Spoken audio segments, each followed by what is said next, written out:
मेरे प्यारे बहन भाइयों, आज हम चैप्टर 7A CRPC के ऊपर चर्चा करेंगे। ये 25/5/1988 को इंसर्ट किया गया था। उससे पहले ये सेक्शन नहीं था और ये एक ही सेक्शन है। एक ही सेक्शन के तहत भिन्न भिन्न कई हेडिंग्स दिए गए हैं, उन सब पर चर्चा करेंगे। इसमें डेफिनेशंस दी गई हैं और मतलब भिन्न भिन्न हेड दिए गए हैं और हर हेड के नीचे जो है उसकी व्याख्या दी गई है। तो अब हम चर्चा करते हैं। जैसा कि पहले जब हम पिछला अध्याय चैप्टर 7 पढ़ रहे थे तो उस समय कॉन्ट्रैक्टिंग स्टेट का जिक्र आया था।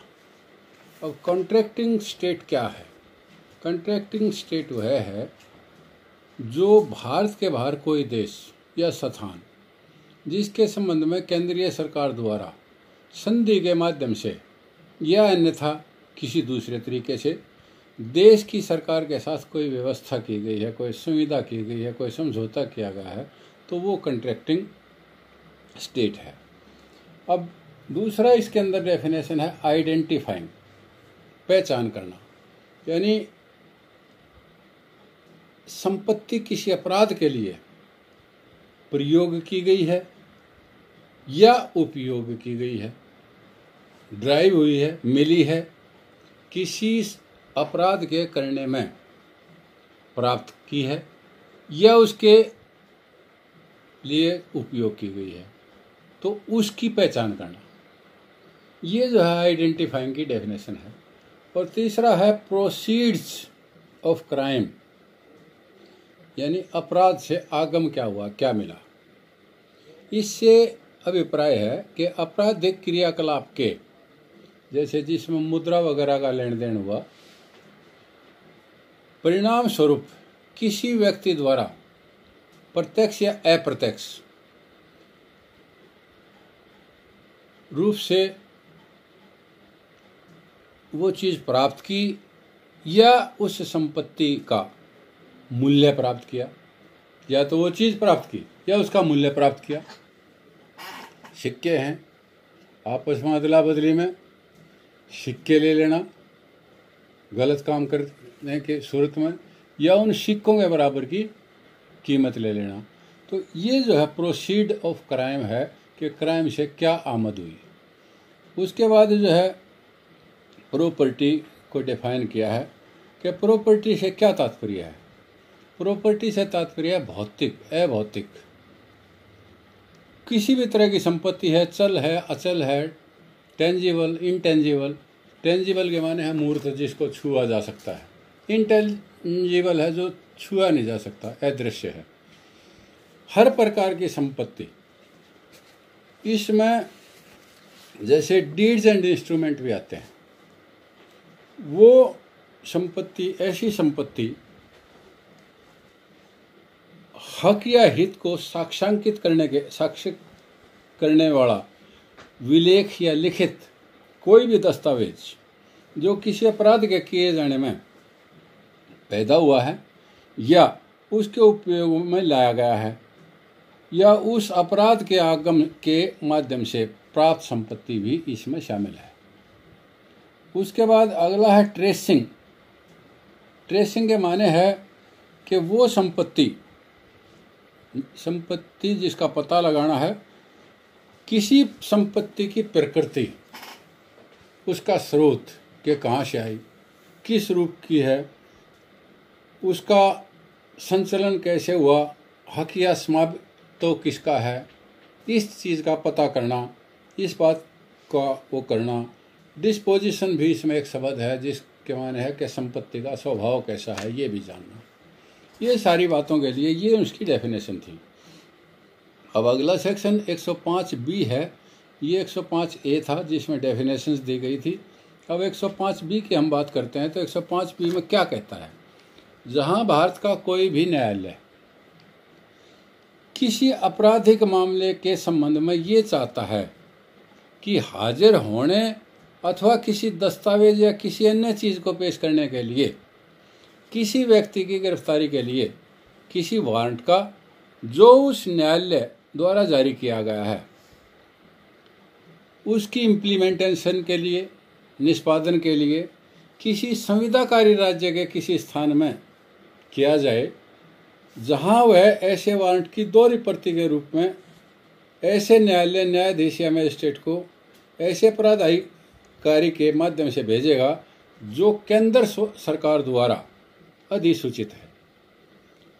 इस निमित्त विनिर्दिष्ट करे और वो न्यायालय या मजिस्ट्रेट जैसी भी स्थिति हो उसका निष्पादन कराएगा। जैसे हमने आउट ऑफ द जुरिडिक्शन के लिए पिछले सेक्शंस में वारंट पढ़ा, इसी तरीके से ये है कि इस वारंट को, सम्मन को दूसरे देश में जहाँ या राज्य में जहाँ कॉन्ट्रैक्टिंग स्टेट जिसकी डेफिनेशन है उसमें अगर वहाँ पर किसी आदमी को तलब करना है, पुलिस वाला मजिस्ट्रेट साहब को ये लिख के देता है कि such and such person is required in such and such case और उसका तलब करना अनिवार्य है, तो मजिस्ट्रेट दोहरी प्रति से केंद्र सरकार के माध्यम से उन शर्तों के अनुसार जो दोनों देशों के मध्य शर्त हैं उस सम्मन या वारंट को भेज सकता है और वो वहाँ का न्यायालय जिस देश के साथ संधि है वो अधिक क्षेत्र वाला न्यायालय उसी प्रकार से तामील कराएगा जिस तरीके से हिंदुस्तान के न्यायालय में होनी थी। और इस प्रकार से इसका सब सेक्शन 2 है कि यदि किसी अपराध के किसी अन्वेषण या किसी जांच के दौरान अन्वेषण अधिकारी से पदवी में वरिष्ठ यानी SHO इन्वेस्टिगेशन कर रहा है, DSP, SP या कोई और व्यक्ति जो किसी संविधाकारी राज्य के किसी स्थान में है, ऐसे अन्वेषण या जांच के संबंध में जिसकी हाजिरी वांछित है और न्यायालय का यह समाधान हो जाता है कि ये हाजिरी अपेक्षित है, ये जरूरी है, तो वह उक्त व्यक्ति के विरुद्ध ऐसा सम्मन या वारंट को तामील और निष्पादन करने के लिए दोहरी प्रति में ऐसे न्यायालय या न्यायाधीश या मजिस्ट्रेट को भेज देगा, जारी करेगा और जो केंद्रीय सरकार अधिसूचना द्वारा इस निमित्त निर्दिष्ट हैं या किए गए हैं, यानी रूल्स, जो शर्तें केंद्र सरकार ने उस देश के साथ समझौता करते दफा तय की हैं, उन शर्तों के तहत ऐसा करेगा। अब इसका तीसरा है कि जहां भारत की कोई कोर्ट किसी आपराधिक मामले के संबंध में किसी संविधाकारी राज्य के किसी न्यायालय, न्यायाधीश या मजिस्ट्रेट द्वारा जारी किया गया कोई वारंट, पहले तो क्या था कि हमारे द्वारा जारी किया गया, हमारे देश के द्वारा जारी किया गया वारंट दूसरे देश में या उस संविधाकारी स्टेट में कैसे तामील होना है। अब इसका उल्टा है कि उस संविधाकारी स्टेट का कोई सम्मन या वारंट हमारे पास जब आएगा तो हमारा न्यायालय भी उसकी उसी तरीके से अनुपालना करेगा, दोहरी प्रति में यों की यों तामील करवा करके केंद्र सरकार के शर्तों के मुताबिक उसको सूचना दे देगा। अब इसका अगला है कि जहां सब सेक्शन 3 के अनुसरण में किसी संविधाकारी को अंतरित कोई व्यक्ति भारत में बंदी है, यदि if a person is in custody here in India, तो उसके बारे में क्या कहता है, where a person transferred to a contracting state pursuant to sub section 3 is a prisoner in India, the court in India or the central government may impose such conditions as that court or government deems fit। अब दोनों देशों के बीच में जो शर्तें तय होंगी, deems fit के माने जो मतलब ठीक उचित समझेंगे, उस तरीके से जो शर्तें अधिरोपित होंगी ये सरकार कर सकती है, उसके अनुसार उस कैदी को दिया जाएगा। उसके बाद अगला है उपधारा 1 या उपधारा 2 के अनुसरण में भारत को अंतरित कोई व्यक्ति किसी संविधाकारी राज्य में बंदी है, यानी ये तो है ना हिंदुस्तान में बंदी सेक्शन 4 में, सब सेक्शन 4 में। अब सेक्शन 5 सब सेक्शन 5 वो क्या कहता है, यदि वहाँ बंदी है तो इसी प्रकार उन शर्तों के तहत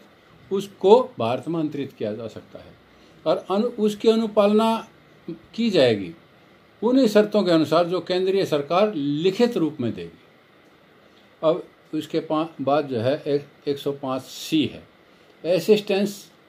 इन relation to orders of attachment और फोरफीचर ऑफ द प्रॉपर्टी। ये संपत्ति और कुर्क या जब्ती के आदेश के संबंध में सहायता है। ये कैसे दी जाएगी, कैसे ली जाएगी, इसके बारे में यहाँ कहा है कि जहाँ भारत में किसी न्यायालय के पास ये विश्वास करने के लिए युक्त आधार है कि किसी व्यक्ति द्वारा प्राप्त कोई संपत्ति ऐसे व्यक्ति को किसी अपराध के किए जाने में प्रत्यक्ष या अप्रत्यक्ष रूप में प्रयोग की गई है या उसमें प्राप्त हुई है,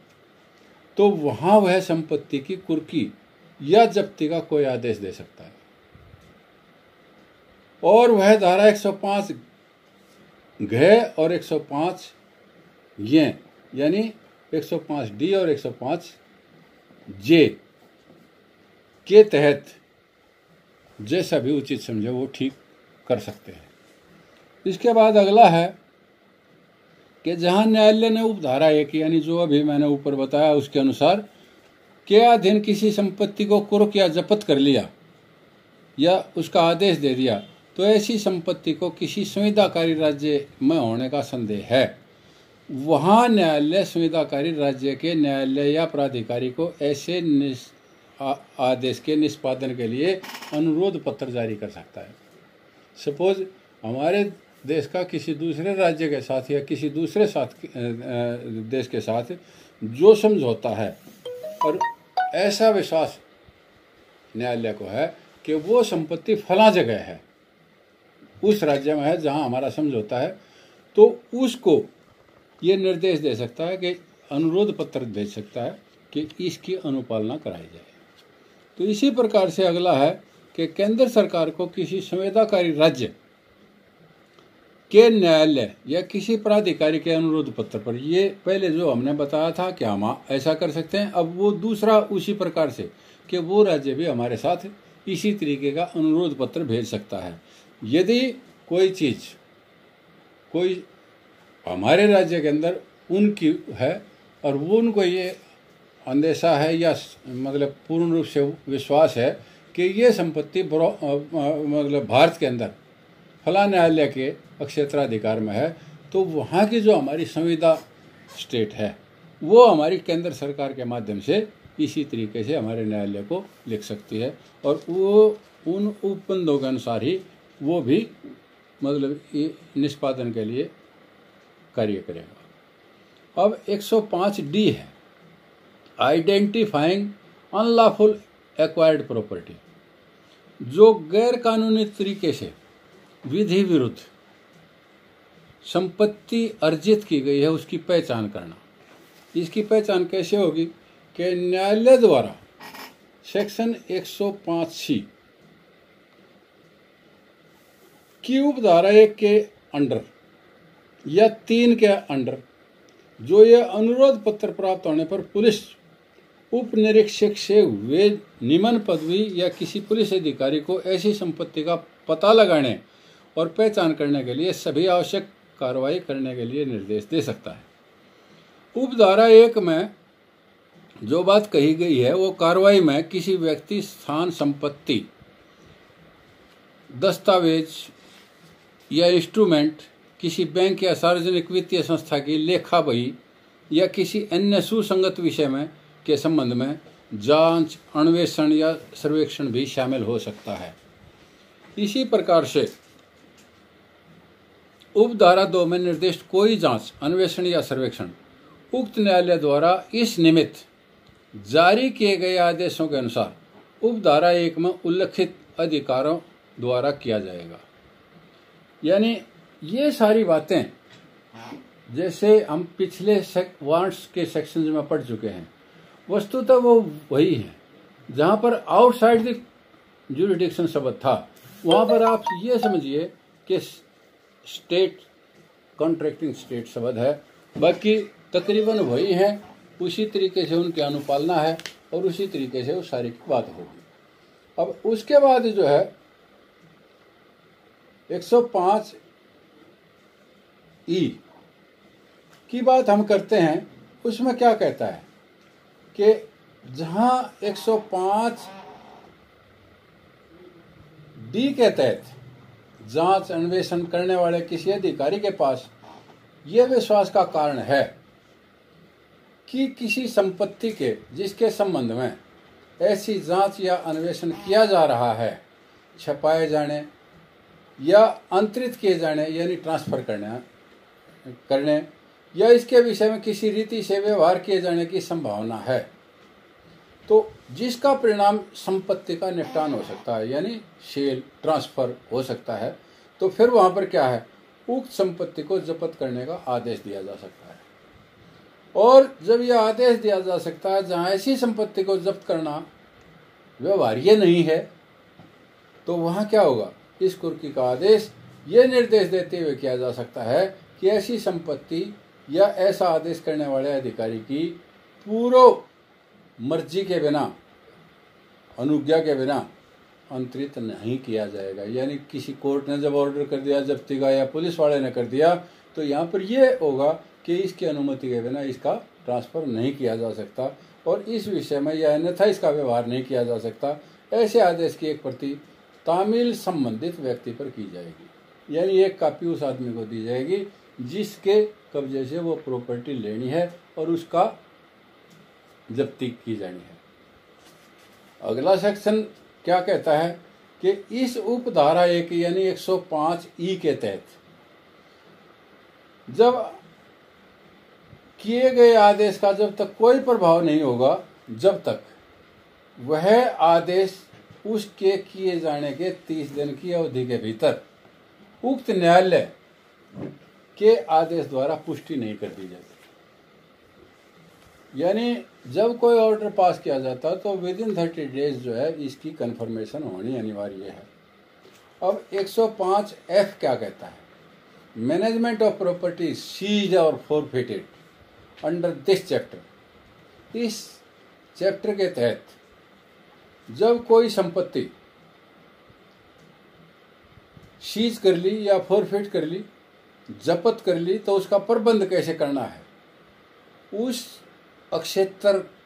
में जहाँ न्यायालय स्थित है, जहाँ संपत्ति स्थित है, वहाँ का जिला मजिस्ट्रेट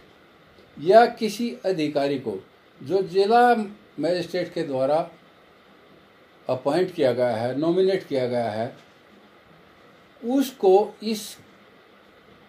के लिए नियुक्त कर सकता है कि वो इस संपत्ति को अपने कब्जे में रखेगा। और the administrator appointed under sub section 1 यानी he will be the administrator of that property, जो डीएम ने कब्जे में लिया या उसके द्वारा नामित व्यक्ति ने लिया, तो जो वो एडमिनिस्ट्रेटर है, प्रशासक है, उस संपत्ति को जिसके संबंध में ये धारा 1 में जो जिक्र आया,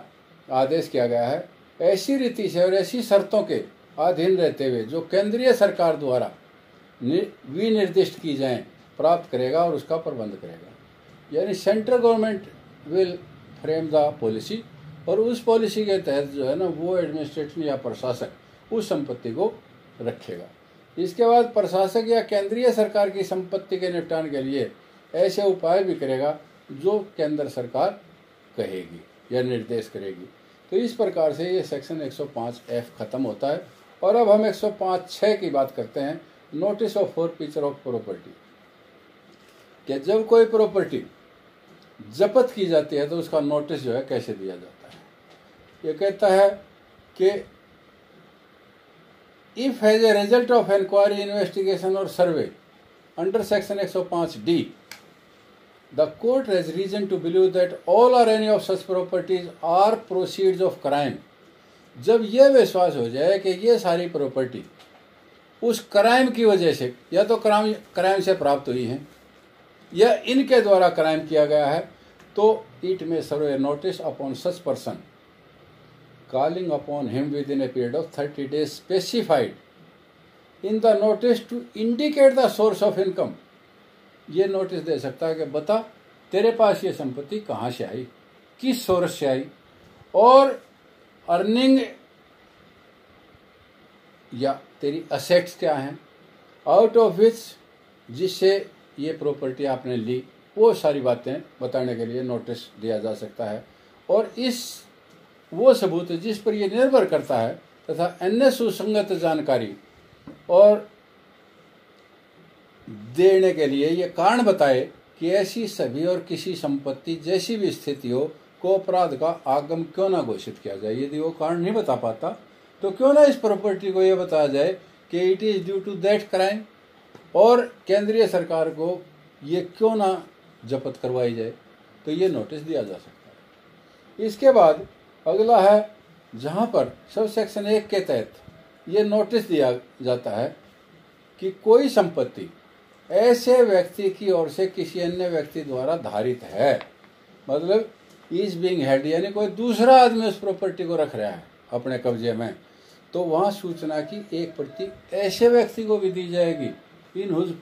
possession the property is lying, जिसके कब्जे में वो प्रॉपर्टी है। अब 105H forfeiture of the property in certain cases, के कुछ मामलों में प्रॉपर्टी को फॉरफिट किया जा सकता है। कैसे फॉरफिट किया जा सकता है, कैसे जब्त की जा सकती है कि धारा 105G के तहत जो कारण बताओ नोटिस दिया गया था, स्पष्टीकरण किया गया था, के लिए कहा गया था, ऐसी सामग्रियां विचार करने के पश्चात, यानी उस जवाब के आने पर जो प्रभावित व्यक्ति है उसके माध्यम से या जिसके पास वो प्रॉपर्टी थी, जिसके कब्जे में थी, जहां ऐसे व्यक्ति की सुनवाई का युक्तियुक्त अवसर देने के पश्चात आदेश द्वारा अपना ये निर्देश दे सकती है लिखित में कि प्रसंगत सभी या कोई संपत्ति अपराध का आगम है या नहीं है। यानी after being heard both the persons in whose possession the property was lying, और जिसके ऊपर संदेह की उसकी बात थी, उन दोनों को नोटिस देने के बाद इस बात की संतुष्टि होने पर, गवाही लेने पर ये कहा जा सकता है कि यह प्रॉपर्टी इसका भाग है या नहीं है, क्राइम का हिस्सा है या नहीं है। इसके बाद परंतु यदि प्रभावित व्यक्ति कोई संपत्ति किसी अन्य व्यक्ति के माध्यम से कब्जे में रख रहा है, वहां ऐसा अन्य व्यक्ति भी न्यायालय के सामने हाजिर नहीं होता है या कारण बताओ सूचना में निर्दिष्ट 30 दिन की अवधि के भीतर उसके समक्ष अपना मामला पेश नहीं करता है, तो न्यायालय अपने सामने उपलब्ध सबूत के आधार पर इस उपधारा के तहत एक पक्षीय निर्णय करने के लिए अग्रसर हो सकता है। X party order can be passed. अब जहां न्यायालय का यह समाधान हो जाता है कि कारण बताओ सूचना में जो संपत्ति थी जिसके बारे में विवाद था, उसमें से कुछ अपराध का आगम है, यानी कुछ ड्यू टू दैट क्राइम है, और ऐसी संपत्ति की विशेष रूप से पहचान करनी संभव नहीं है, जैसे दूसरी में मिला दी, लेकिन ये तो साबित हो गया कि कुछ उसका भाग है,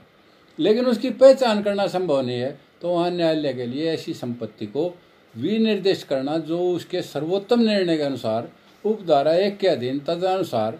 अपराध के भाग और उसके निष्कर्ष अभिलिखित करना विधिपूर्ण होगा। तो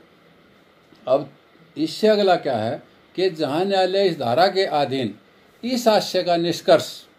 अभिलिखित करता है कि कोई संपत्ति अपराध का भाग है, आगम है, उस स्रोत है, ऐसी संपत्ति सभी ऋण भारों से मुक्त होकर केंद्रीय सरकार को जब्त कर दी जाएगी। अब जहाँ इस तरीके की बात आ जाती है कि जहाँ किसी कंपनी का कोई शेयर इस धारा के अधीन केंद्रीय सरकार को जब्त हो जाता है, वहाँ वो कंपनी अधिनियम 1956 में या कंपनी के संगम अनुच्छेद में किसी बात के होते हुए भी कंपनी केंद्र सरकार को ऐसे शेयरों की अंतरिति के रूप में तुरंत रजिस्टर करेगी, यानी कंपनी अपना प्रतिवेदन दे सकती है। अब तुरंत के माने फोर्थविथ। अब 105I है, वो क्या कहता है, फाइन इन लिeu ऑफ फॉरफीचर। एक प्रॉपर्टी फॉरफिट होगी, न्यायालय ने घोषणा कर दी कि such and such property is forfeited, और वो घोषणा होने के बाद, जब्त होने के बाद ऐसी संपत्ति के कुछ भाग का